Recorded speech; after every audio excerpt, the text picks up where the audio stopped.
So we are getting started Sunday evening, trying to do our live show. Uh, Not great stuff to talk about today, but we'll go ahead and get it started. Um, we're working on a new intro. It's almost there. Not quite there, so you won't see it this episode. But yeah, let's kick it off.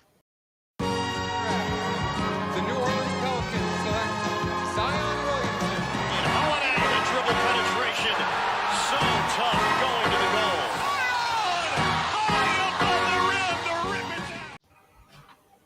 Mason, Jeremy, hello. Both of y'all on your baseball bullshit right out the gate. I see it. I don't want to see it. But Best team in the NL. Best team in the NL. Oh God, I suppose it's better than what we have to talk about. Welcome to everybody. Welcome to the chat who's already been waiting for us. Apologize for the delay there, but we are here now and rolling.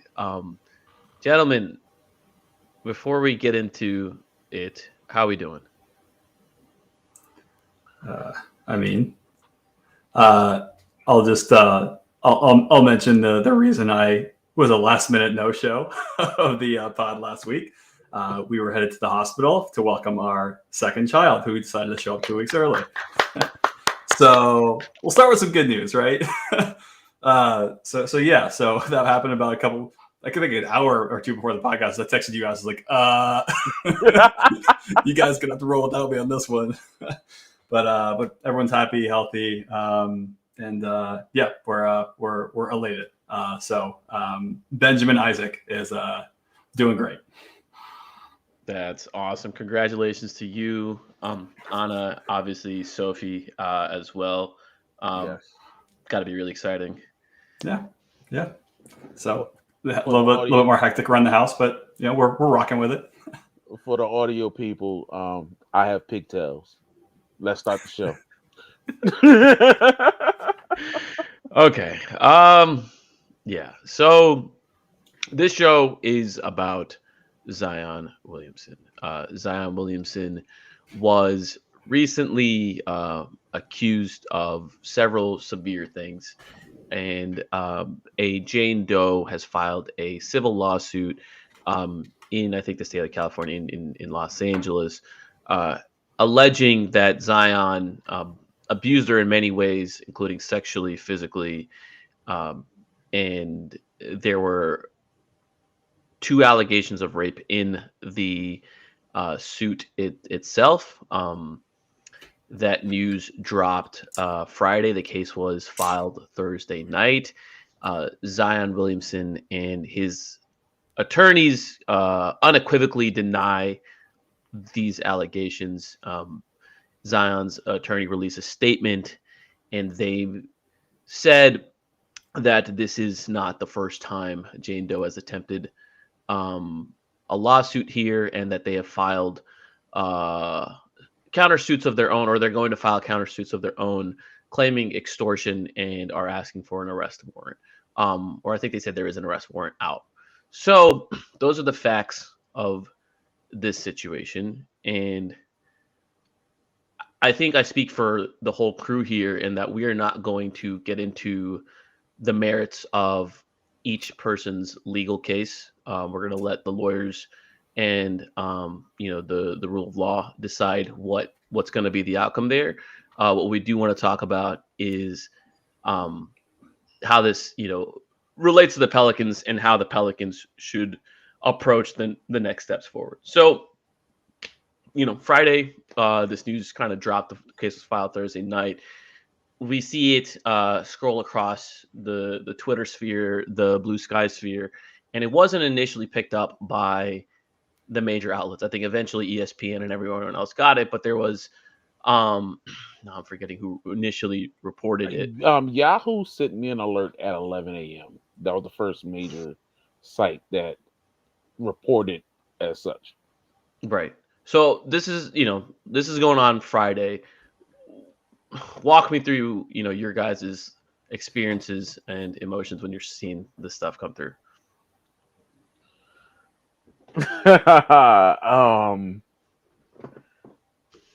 I'm sorry. The space ain't safe for me to give my complete emotions. I'll just say this. I think I speak for everybody. In the Know does not condone rape at all. If that happened, just we don't condone rape. I read the first 7 pages of that and I was appalled. Like it's it's disturbing. It's violent. It. I know that I'm in an audio form and I have to try to find words to say, but I don't have words to say because that shit's disgusting. Like I don't know how else to talk about it from my own personal viewpoint. Like it's abhorrent the things that are being accused of. Yeah. Yeah. I mean, this disappointing, right? I mean, you can't, I know it's going to be hard for a lot of people to kind of summarize their thoughts on this because you don't want to believe it, right? Especially as a fan of a professional sports franchise and the team. For all the conversation around Zion off the floor, it's never been anything like we talked on this podcast about how frustrated we are with Zion, but like the worst he did, the worst in the grand scheme of things he did was like, miss a flight or something, or late to a flight, and like all this stuff was really like little things here and there, and nothing really truly problematic. And so, this is it's hard, but right now we have to operate with caution at best, and like very much disappointment here. And so we like you said, Schmidt, we have to let the facts play out here. No one is, saying he absolutely did these things, but it doesn't look good. And so we have to operate as such, and the Pelicans do as well. And that's what we're here to talk about. Yeah. So let's get on with it from like the Pelican stuff, right?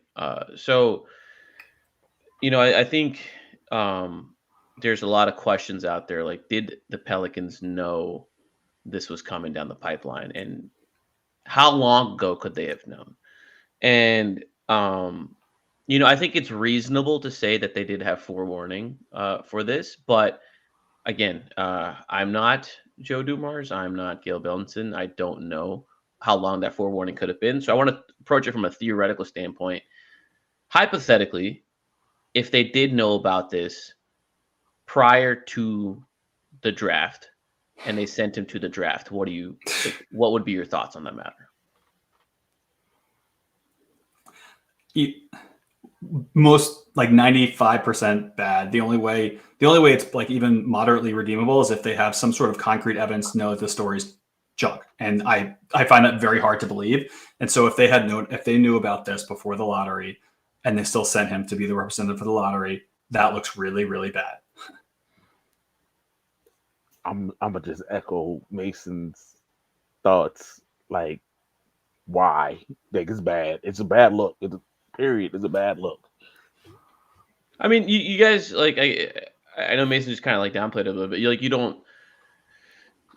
If the team knew about it prior to that and chose to do this thing, again, these are all hypothetical situations. I genuinely do not know, right? Like don't want anyone to have any misunderstandings or misaggregation. I'm not trying to hint at anything. This is genuinely no clue, right? We're talking about it in a hypothetical space. But like, you don't think that would signal confidence in like his legal standing there? Like, okay, we've reviewed what we think are the facts of the case, and perhaps this is someone because Zion's lawyers are alleging that this person is not the first time this person has pursued this venture, right? It could be something that's been on their radar for a while. So, like, I guess, like, you don't think that would strengthen his position? I don't know what to think. I don't know what to think. I don't have a concrete answer one way or the other. I don't think it's worth it.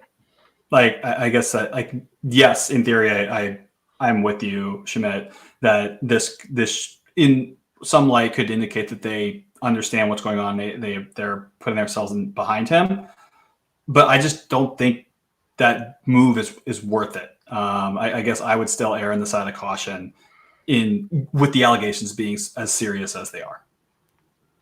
Yeah. One thing I want to say, like, there's a comment here about this should have gone to criminal court, and one of the lawyers in our Discord was suggesting that there's different scopes for civil versus criminal, and that includes the payouts, and that kind of stuff. So like there may have been other reasons to go through civil court. I mean, I'm not a lawyer. I'm not trying to put words in anyone's mouth, but there seems to be like other reasons that this may go to civil court other than just like, pursuing charges on someone for these type of things, like criminal charges. But yeah, it's also, again, we're not here to get into the legal stuff Nope. of it. But, Nope. I'm not speaking on Jane Doe. I'm barely speaking on Zion. Highly paid to figure that kind of stuff too.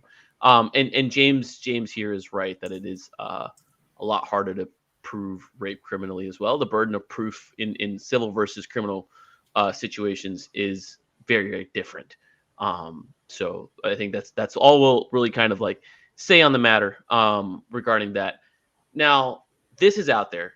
At the very minimum, now what's happened is the Jane Doe got their narrative or their situation, their story out first. And that's the thing that people first saw. And obviously Zion and his team are doing what they can to decry what's out there. But historically speaking, when news, any kind of news, first hits people's brains or phones or enters their space, people tend to anchor on the first point of information, whether it's correct, whether it's incorrect, whatever it is. Like that's what their mind tends to associate the situation with. Zion's name is now attached to rape allegations, false or not. That's what it's attached to, and that's what ownership is now has seen across headlines in every major media outlet, and of course, like in the news. And it is presumably going to play out for some time until the matter can be resolved through the legal system. If we are not under the impression, like if we have the information, for operating off the information that the ownership group was really, really, really upset when the previous Zion thing happened, and it wasn't even Zion, it was Zion's partner. And in that case that happened, where there was an arrest and there was a whole, that situation.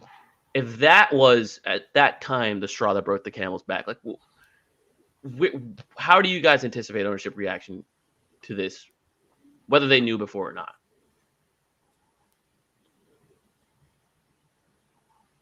As ownership, I don't know what to think. Like I wish I'm sorry, it's going to be one of those episodes because what we know with prior situations with possible free agents or trade.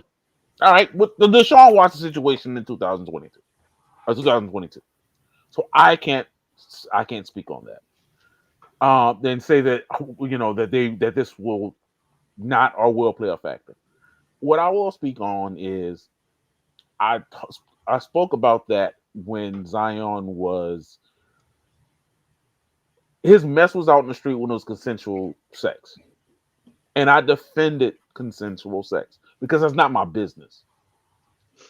This is different. And again, I don't want to judge anybody, but this is different. If they were fed up with him, with his lack of professionalism on the court, behind the scenes, and lack of availability, now they were smart enough to put clauses in his contract to get him out of it. And they should truly look into those. That's what I'll say. I'll jump the gun and just start it right there. Yeah. Okay. Well, we're going to get to that topic. Yeah. Well, yeah, I mean, my thought is tying this back to the last question around sending him to the lottery.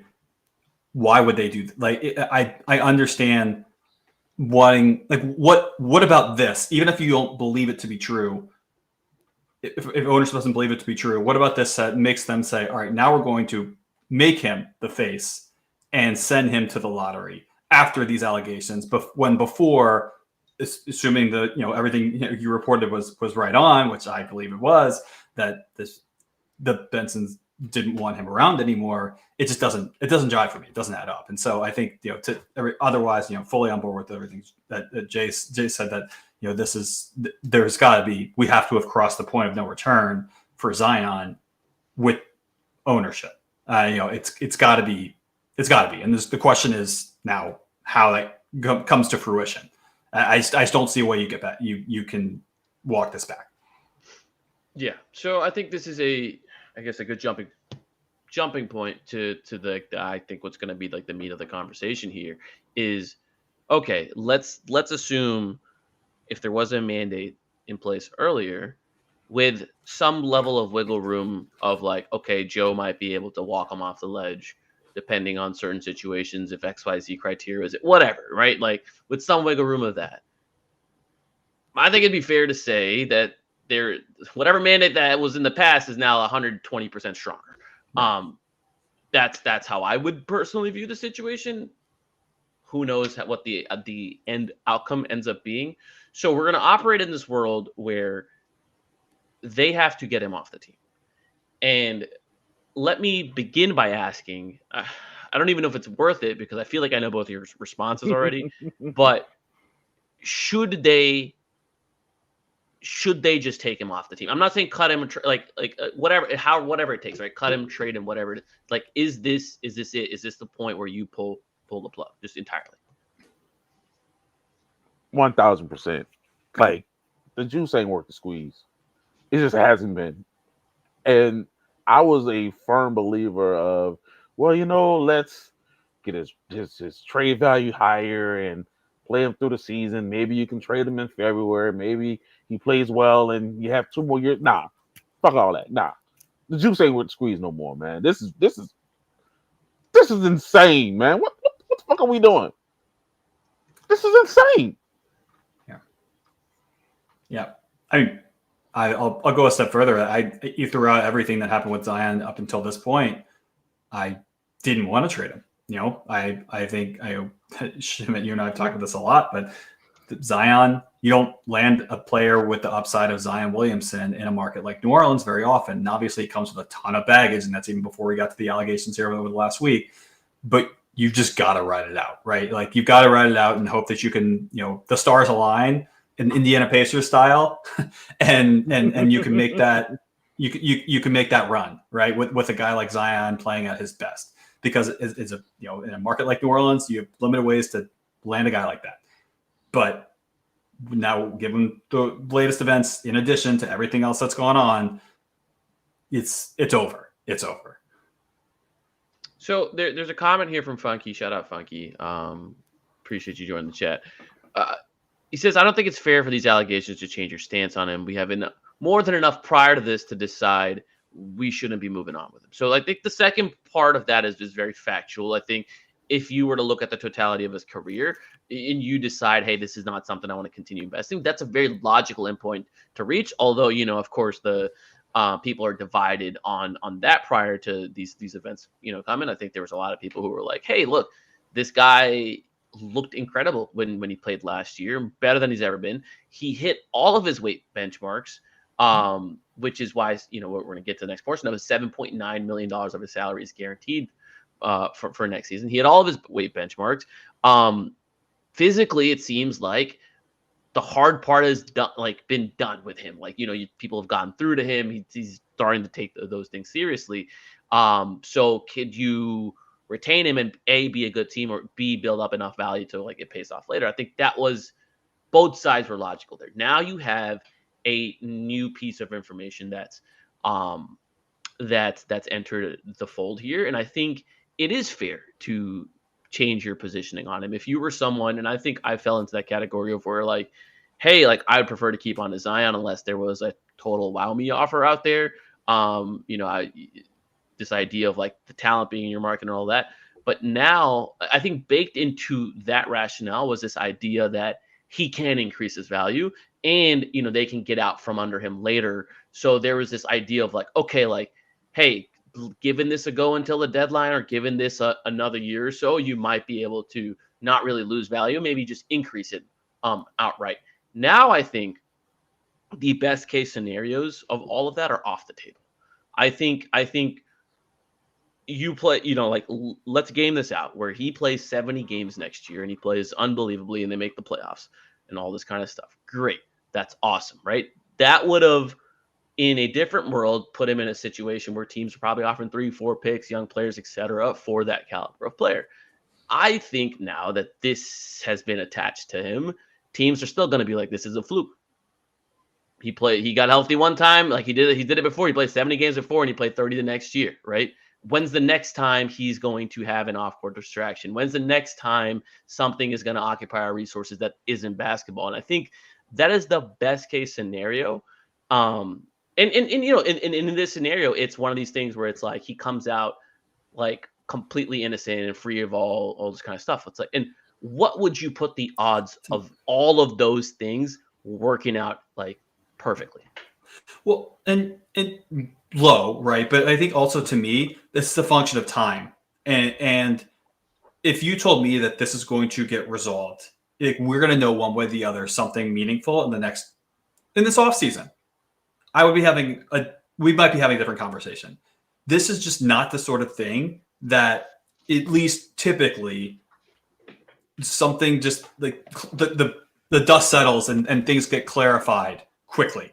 And so, that in combination with everything else, it's the duration here of time it's going to take for any sort of clarity, if clarity ever comes, you know, and that uncertainty is something that, in addition to everything else, like it's that part that's the more or less the point of no return, because the Pelicans they can't really just sit around and wait for things to, you know, clear up.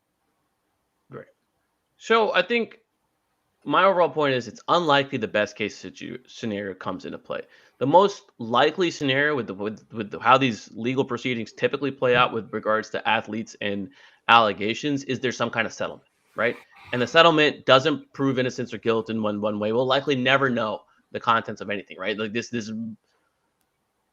likely never even gets to trial, right? And we hope that. Do we hope that? I don't know. Actually, I have no clue what I hope. I have no clue. I don't have any hopes for any of this. Yeah. Whatever, right? Like, yeah. I'll take that back. Let me eat those words. But we don't know how this plays out, right? So the settlement, let's say that happens, right? Now you still got to bank on this idea of building a franchise and building a team around a guy who played 30 games last year, who's averaged like 37 games a game, like per season, like for his career, right? So you're still banking on like near outlier level outcomes to occur with him to lead you to this, you know, success or promised land or whatever. And that is nailing all the other transactions and moves around the roster that are required to get you to be a good team. There were a large stretch of the season last year where him and Trey and CJ were healthy and they were losing games. Like and especially in the beginning of the season, of course, like they were losing games with Brandon healthy and Herb healthy. It wasn't good. And obviously, like, he still gives you the best chance at winning. But my larger point is this roster is not one that's built to compete in the West. And so you have to hope for health from him. And he's not going to eat those minutes and salaries and everything else if he's hurt, and nailing the center position and the guard position because your starting point guard is hurt and all this stuff. So what are the odds of all of that coming together, even if these allegations were not true or just not existent? For the audio crowd, shouts out to Donato. I'm 77, right? Kobe settled. The Lakers didn't cut him or trade him. How do people look at Kobe now? At best, I'll answer your question first. At best, it's split. Maybe you only listen to one side of it, but best is split. Let you know now. There are people who still call him a rapist. Kobe won 3 titles. Kobe had a 3-peat. We are barely getting Zion for 3 games, and you comparing him to Kobe fucking Bryant. Well, I mean, I don't know if he's comparing him to Kobe Bryant, but like, I'm just like to that situation. Like, what are we doing, man? Right. No, it's not. This is not Kobe Bryant and the Lakers. That situation. This is a situation where we have reports from Schmidt saying that they want him gone. Prior to this situation, this ain't Kobe. So I think the Kobe point like does bring up like what are the more recent parallels for this situation in the NBA, and I think there's two kind of recent parallels. One is the Porzingis situation in New York, and the other is the Derrick Rose situation in New York. And I think for both of those situations, both of those guys still ended up being in the league. Porzingis got a max contract actually while that situation is still going on. And they're still playing. I mean, maybe Derrick Rose just retired, right? Like I think he just retired, but yeah, he just retired. But like they played many seasons after, I guess, those situations. From a fan perspective, like Jay said, like with Kobe, there's people on both sides of it. They will call him one thing, and other people will be like, doesn't matter to me, right? How people are going to view Zion, what people are going to do with Zion, I think we're never going to be able to know unless there is a conclusive, conclusive without a shadow of the doubt guilty ruling, right? Like then I think things get like really murky and really scary. But if it's one of those things where how this typically plays out is stuff disappears out of the public eye, and this gets settled, and you just don't know. I mean, like. I think the vast majority of people, like, if you ask them, like, what happened to the Porzingis situation, like, what Porzingis situation?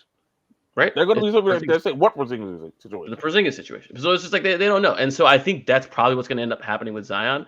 My argument is that, like, I don't think it matters. Like, right? Like, I think the Pelicans are now at this point where, like, regardless of this, it's too much. It's too much to tie your resources around a guy who's never available, too much to have this distraction constantly, like every single season in the highlights for one reason or another, and it's not because of the basketball. And I think it's time to be like, look, this has taken 6 years of our assets, 6 years of our money, 6 years of team building strategy. Where I mean, I'm not saying like that Griff would have built some kind of contender without Zion, but like there's a number of different directions that you could have gone as a team. And it's too late. So like let's come back. I want to talk about trading him, his value versus cutting him. And Zion hit all of his weight benchmarks, so his contract for next year is guaranteed for $7.9 million. And one thing I want to clarify for everybody in the chat, there seems to be a misconception going around, not just in the Pelicans internet space, but nationally as well. I've heard Bill Simmons say this as well. It's incorrect. You cannot trade Zion to a team and take on a bunch of salary, and that team then cut Zion and save all of this money, because they changed the rules with regards to non-guaranteed contracts. So Zion only counts for $7.9 million as salary matching money. That means you can't trade him for a $40 million guy, and then whoever's getting him only eats $7.9 million. No, they would have to guarantee Zion's contract up to the amount that matches that salary. And at that point, that's too much money for you to eat anyway, right? So it's not a cap savings scenario for anybody. It's just it's not how it works. So my question to you guys is, the deadline to cut him and only eat $7.9 million is July 15th. So are you guys trying to, from here till July 15th, find some kind of trade partner, find, whatever his value is? Or are you just, what? It's not even worth it, man. Cut it. Let's just get over it. Let's just move in an entirely different direction. I'm fine to wait and not do something tomorrow, to the extent that it doesn't damage the rest of your off-season plans. I think you can wait as long as you can. I'm cool waiting as long as you need to, and up until the point where you've got to make a call based on other, free agency decisions or other general off-season decisions. At that point, like as far as if you think you can wait this out to get more information on the situation with Zion, because if something comes out with getting more situation or more information, mostly trade value, because right now I'd rather just cut bait and say enough is enough. But if you can wait, if there's something you're very confident is going to come out and change the perspective on the Zion situation and make him more potentially appealing to a trade partner, because it doesn't look like he actually has done what he's accused of doing, that then suddenly you have a potential, trade where you can get something of value. Otherwise, the full stop, the juice is worth the squeeze. Like cut him, change your direction, move on. Keegan Murray is making $11.1 million next year when the CBA rolls over for his 2025-2026 season. Can that work in a trade? No. Okay. Yes, it can. See, there we go. Go get free Keegan Murray.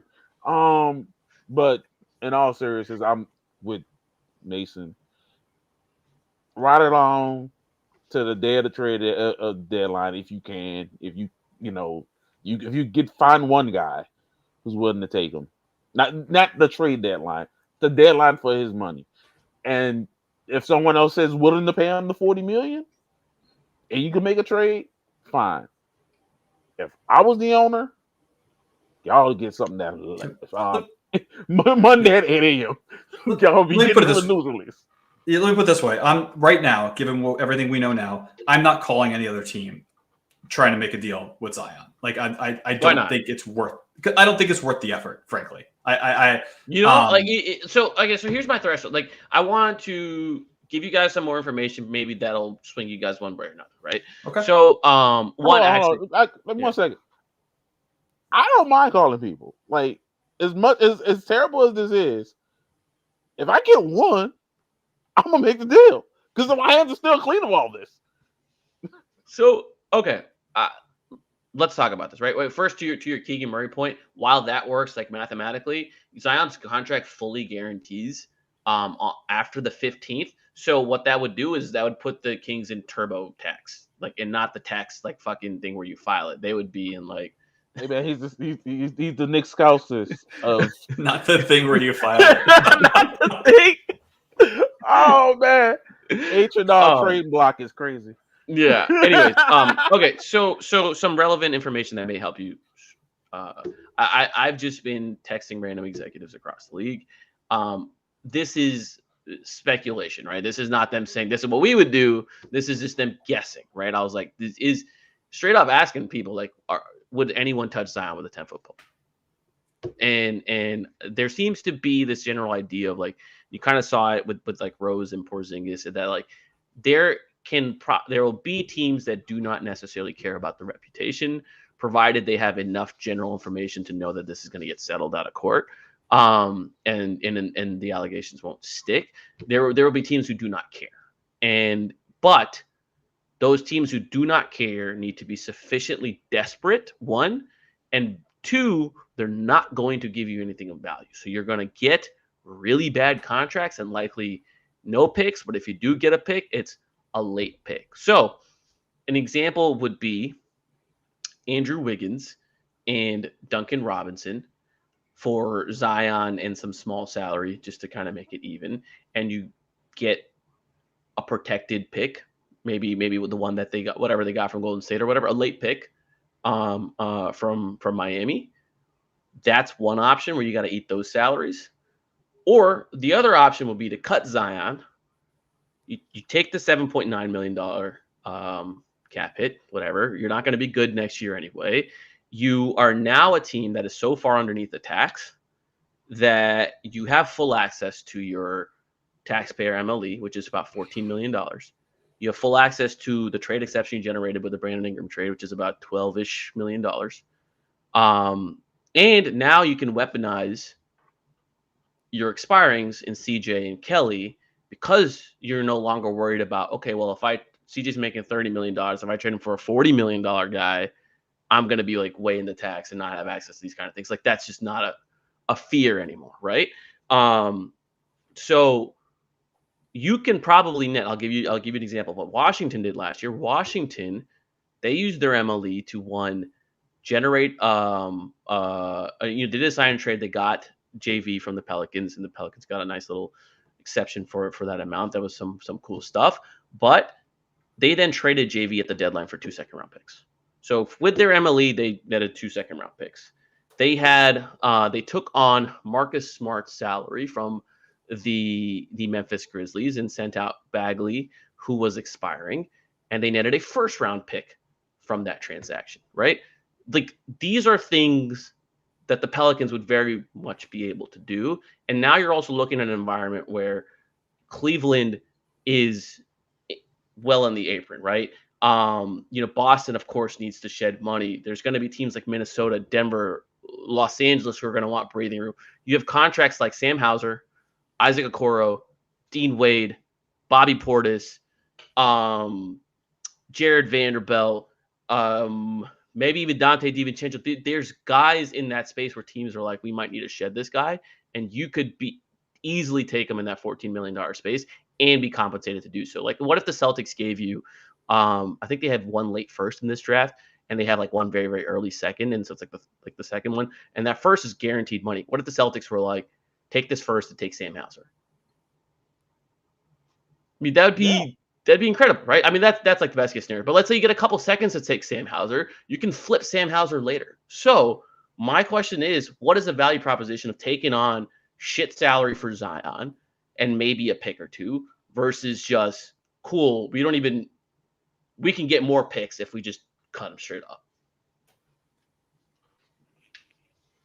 I mean, your pie in the sky sounds much better than taking on Andrew Wiggins. Like the upside of yours. You've been a great contributor to the conversation. I'm gonna call you D77. If you trade Zion, shouldn't you move Herb and trade completely start over? If the price is right, why not? Like, I wouldn't be opposed of it. Like, they're saying what's the KOC quote? There are no untouchables on the Pelicans. Yeah, it depends on what you want to offer up, and that's probably where that conversation ends. But shouldn't you do it? You should look into it. I would say that much. What about you, Mason?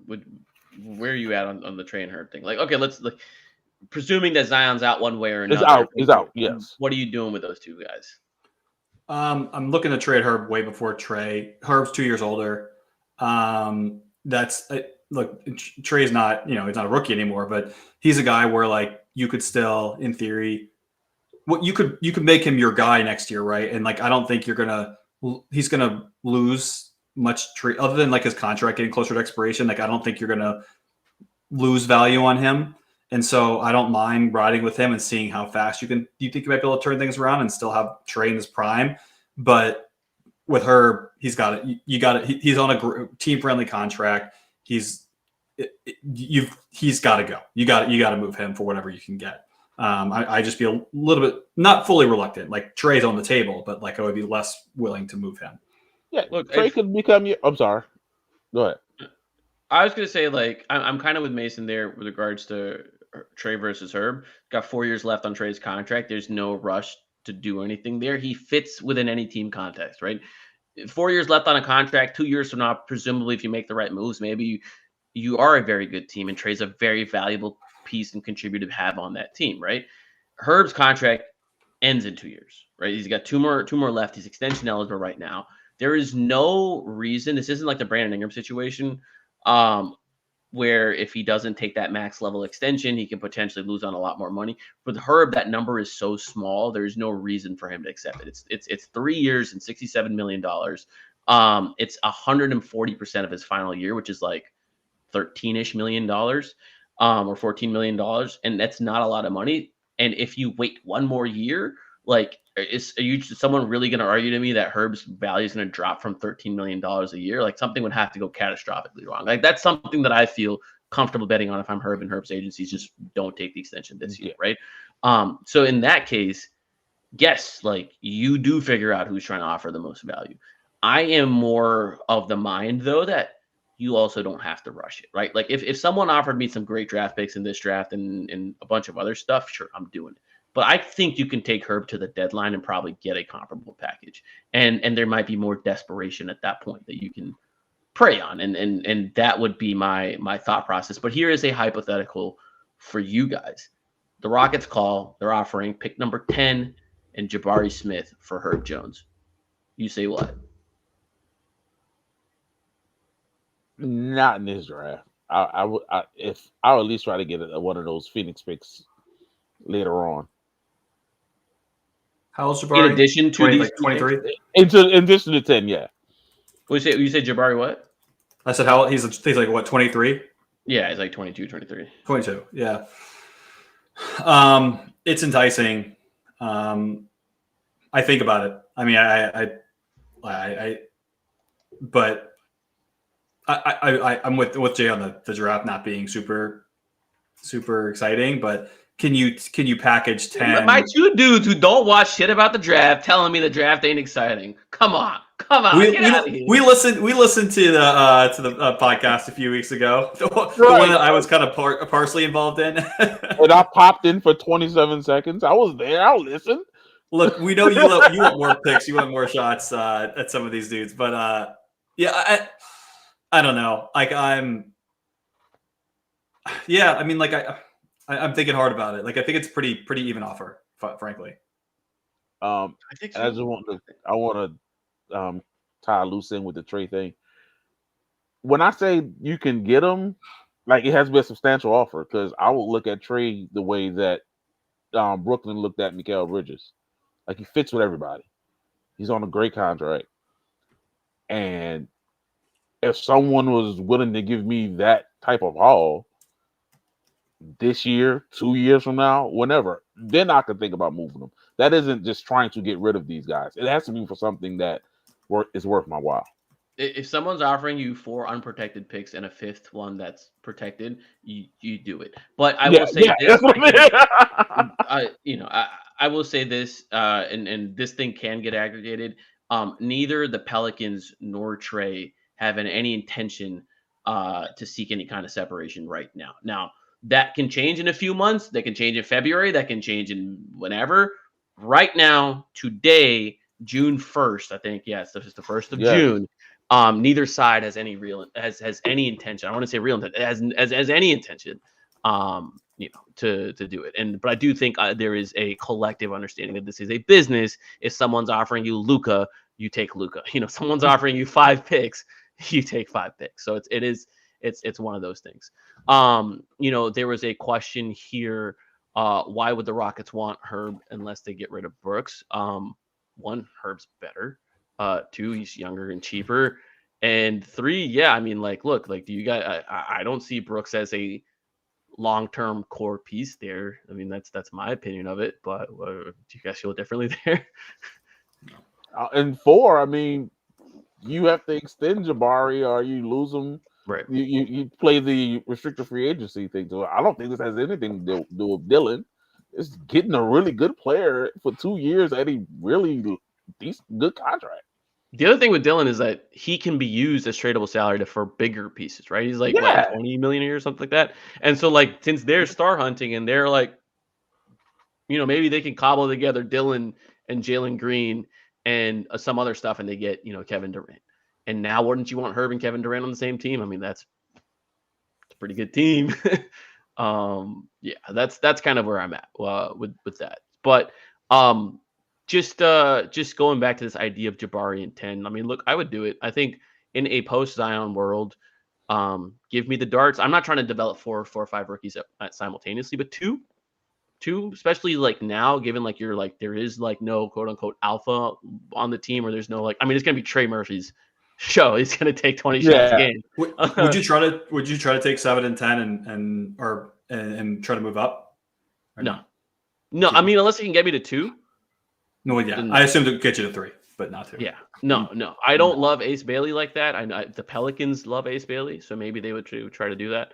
But I would rather, and the way I would do it is I would take at least one play creating, scoring, etc. Type of bet with one of those picks, and the other pick I would be a pure athlete, play finisher type of person. And so an example would be Maluak at 7, and that's your play finisher, and 10 you're taking Yakionis, or if Fears falls that low, or Egor Demon. I'm just taking a complete dart throw at someone who can create plays for someone. Or you take Fears or someone at 7. I'm not a big Fears guy, but I know he's mocked to the Pelicans a lot. And at 10, you're taking a big man there, or you're taking Rasheer Fleming, or you're taking any number one of these dudes. I also you take Derek Queen at 7, and then you taking the big bruising wing at 10. And so now you have Jabari as a big bruising wing, Trey, and then the guy you took at 10, and you got, you're kind of building the Rockets with Sengun, but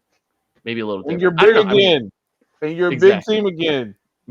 Yeah, I think there'd be things I could get very excited about, and I would go into it with the mindset of, hey, this is going to be a bad team. Let them be bad. Let these guys that I've picked like have free reign. They just got to understand Trey's the dude. So like, as long as he's getting fed, which we know with the Willie Green coach team is no guarantee. Hey, I would like to see 22 shot a game, Trey. That sounds like fun. Yeah. I don't know. That's kind of where I'm at with it. I think this is going to be a very, very difficult offseason for the Pelicans. It was already not going to be an easy one, but now I think it's gotten a magnitude more difficult. There is a subplot here that like Joe Dumars was the guy at the league office who, when this would happen, he would be the one that would already be in touch with the player and the agent and the team, and then eventually at the resolution of this, be the person that divvies out the sentencing, suspension, etc., whatever, right? So he has perhaps the most unique perspective on how the league would handle this, and perhaps just how to maybe approach this in general. I don't know what that's going to lead to with the Pelicans, but that is something. The other thing is, I want to do a 180 here. Where would you guys be is if at the start of this season he was a Pelican and they, there isn't a clear resolution to this case or whatever, and people are just like, business as usual, we're playing basketball, he's a Pelican, we're trying to do things around this guy? I will be as objective as I possibly can be. I have a responsibility of this podcast and of this fan base to at least give an objective view of what I'm watching on the basketball court. So I will do my best to do that.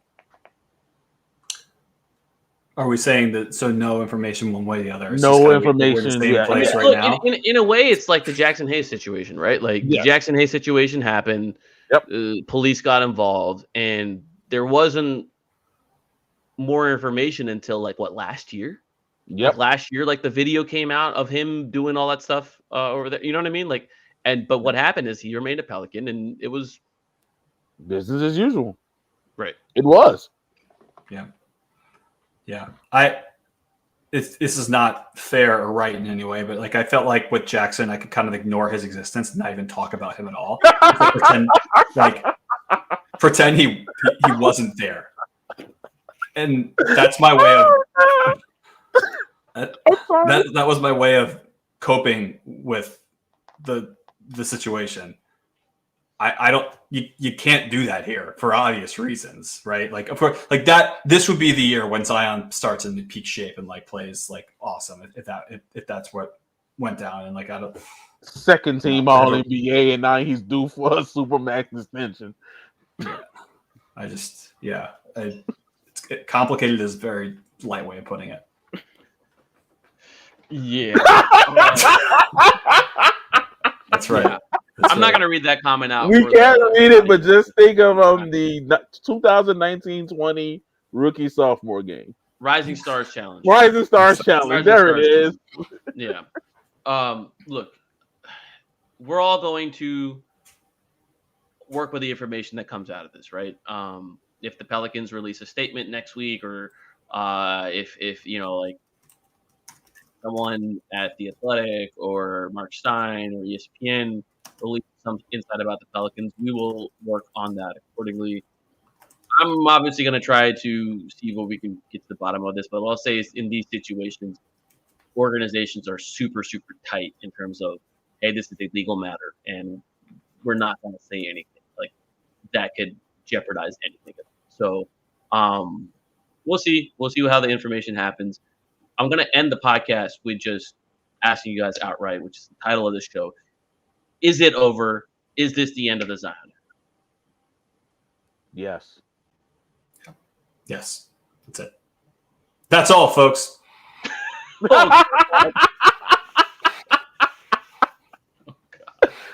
Yeah. Mason, at least once a pod, Mason makes me laugh hysterically. He did it twice in 2 minutes. It's amazing. All right, let's take Yeah, it. I've been working on my dad jokes, man. Yes, it's time Double too. the dad power now. Yeah. I guess is where I say like and subscribe and whatnot. Y'all know the deal. We appreciate y'all joining us live. Happy Pride Month to our LGBTQ plus friends and family in this pod space and throughout the world. We love y'all. We appreciate y'all. We wish we was talking on a much better topic than the one we are today.